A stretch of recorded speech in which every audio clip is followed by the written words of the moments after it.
So I guess it's senior day. You guys had a great win against Maryland. You had a great game yourself, 4 points. Can you just talk a little bit, just some general comments about what this day means to you? Yeah, I mean, it's great. I thanked everybody immediately right after I said best present probably as a senior. Just the last regular season game I'll play out here, but I think as far as coming into the game, we were just focused more on the game first and then looking to celebrate like for the seniors after. So I'm really proud of everybody for staying focused. It was great. Well, speaking of focus, you guys jumped out to a pretty big lead in the first half, and then you had to deal with a comeback in the second. What are some things that you as a senior leader had to do to kind of keep that focus?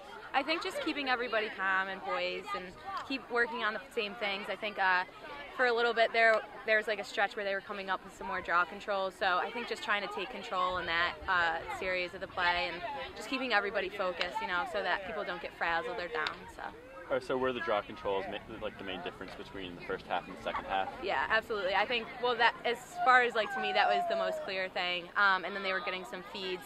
You know, they would try to attack the goal within the first 30 seconds. So I think that's definitely something we can work on going forward, especially for the ACC tournament. I saw you were involved with a couple of physical plays, and I looked at the final box score. You had, I think it was 41-19. UNC had 41 fouls. Maryland had 19. Can you talk a little bit about how physicality is implemented in your game plan? Yeah, I think just for defense, we're trying to, you know, make the right time, like for a foul or whatnot. So if we need to slow the ball down in a certain play and it's there, just trying to slow the ball down. But we're just trying to be, you know, a physical team. We don't want to be pushed around, and there's a couple times where we did get hit. So I think our defense, you know, when they see our attackers get hit a couple times, they kind of want to stand up for our attackers. So it just kind of goes back and forth, and definitely trying to control that and use it in the right time. That's all for me. Thank you so much. All right, thank you. See, I just was talking to Laura over there. It is senior day. What does it kind of mean to come out here and get a pretty big win like this for your seniors? I mean, it's awesome to win for our seniors, and for our whole team. We're really close, and we're like a family here at Carolina, and I think that's really special. You don't find that everywhere, and every game and every victory we win is just really special. Something on our team, from the people who don't play in the games to the people who win. We all work hard and practice all week, and to come out with a victory is something that you can't describe. It's just really nice. And I guess this is kind of a team-oriented day, but can you talk a little bit about your own performance? You had 5 goals, 4 of which came, I think, in the first half, that early hat trick. Can you just talk a little bit about your own performance? I think we worked really hard this week in practice, and we just set up what we knew was going to be run and be effective on their defense, and that just happened for me to be dodging alley dodges outside and getting my hands free. And I mean, my team really cleared space and did everything, and we just worked hard. So. Yeah, I was looking at the line. There were only 3 assists in this game, but that might not tell the whole story, because I guess you do have a lot of people drawing defense and that kind of thing. We had a lot of backside opportunities that led to shooting space, which you're not going to get an assist on that, but it's a team goal. It's great. You're getting the double, you're moving it, and you're finding the kid backside, which I think we had 3 or 4 free positions on those, which that's a team goal. Definitely.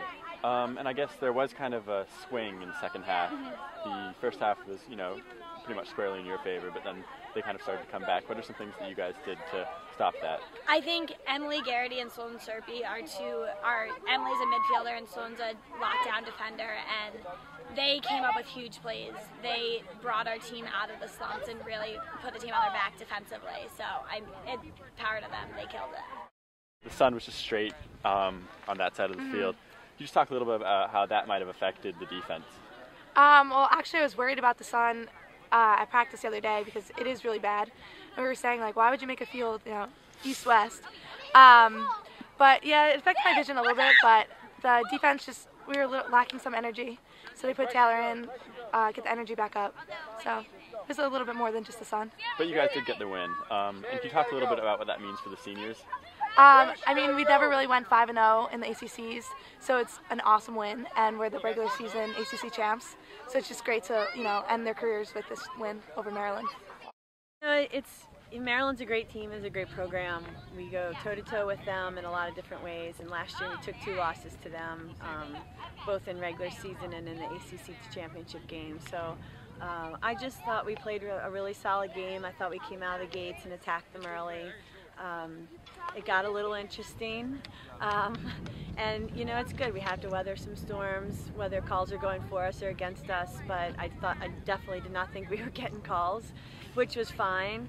And I thought my team handled it really well, and I thought it was just a really big team effort today. I thought a lot of different kids did a lot of great things on the field. All right, well, speaking of calls, I'm looking at the stat sheet on the fouls. Yeah. It was 41-19 Yeah. to UNC. Does that mean that you think were you fouling as much as you thought you needed to, or did you think you were getting called for too many fouls? Well, I mean, I thought, I mean, there's multitude of fouls that you could call in every play, and they weren't getting called in the first half at all, and our kids are getting swung at and decked, and you know, and then the second half they start calling some fouls, which I thought you could call either way. So, you know, I think when you look at that, it's a little misleading, but it is what it is. We won the game, so you know, if they want to, you know, if that's how it goes, that's how it goes. We just have to learn how to play with it. And well, you've mentioned before that physicality is something that you guys don't really have a problem with, though. I mean, 41 fouls, that kind of says something about your game plan. How does that really factor into what you guys are trying to do? It's definitely not our game plan to go out and foul the heck out of people. But it just depends on the officiating group. And at halftime, you know, the Maryland coaches were talking about certain stick positionings, and they started calling it, and we just have to adjust to that. I don't think they were egregious. It certainly wasn't the decking that we had in the first half that was called against us. Yeah. So, you know, I don't want to get into the officials thing. I think it's very subjective, our game is. It's certainly not our plan to go out and be physical to the detriment of the game. But you certainly could look at it and call 40 fouls on them too. So that's how I feel. And so there was, you know, that noticeable, interesting portion of the second half where Maryland definitely seemed to make a run. Is that maybe because of the fouls, or a combination of the fouls and the sun, or anything else? Well, down the last stretch of the game, there was fouls being called on the draw, and there's 20 kids in on the draw. You're telling me that you can see what's going on in there to call something? And every time it was against us. So possessions are key in our game. And I think in that situation, the officials, unless it's so flagrant that someone comes in and pushes or hacks someone's head off, you can't call it. There's a million fouls going on there. We had like 3 in a row that were called against us on that. So, yeah, that makes a big difference. I thought, was the sun a factor? You know, it would be great if this field laid like a normal field. Instead of east-west, it would be great if it laid north-south. So when the sun sets, you don't have one end of the field, you know, with sun in the face. So I don't think it was an issue. I think my defense needed to step up. Maryland's really dynamic. They feed the ball well. They've got some great dodgers, and it's really important that we finish that game playing with a little bit better intensity towards the middle part of the second half. Okay, but you did get the W, and it is senior night, or senior afternoon rather. What does that really mean for this team? I think it's great. You know, we haven't been 5-0 in the ACC in a long time. I think it's a tribute to my seniors and my leaders, and what a great job they've done this season, working hard and leading the team. I also think it's a tribute to the rest of the kids on the team. We start a lot of young kids, and I don't call us young because I think if you're on the field, you've earned your spot and you're ready to play. It doesn't matter if you're a freshman, sophomore, junior, or senior. And this team's worked really hard all year, and we're happy about the regular season. Right out, I guess, what is it called? The regular season champion. We haven't done that in a long time, so it's one of our goals for this season, and we're happy to come out with it. Great. And I guess when you do kind of start having Maryland creep back into it, what role does senior leadership play in maybe holding that off? I think senior leadership, poise, composure is really important. I think we needed to play not like we were losing the game at that point. We had to reestablish some aggressiveness on the offensive end to make sure that we weren't being afraid to take risks. We pulled in the timeout. We said, look, we had success early in this game because we attacked them on the offensive end. Don't go away from that. Keep attacking them. That's what's creating offense for us. And I thought we did a good job of that, and my seniors and my upperclassmen did a good job of that.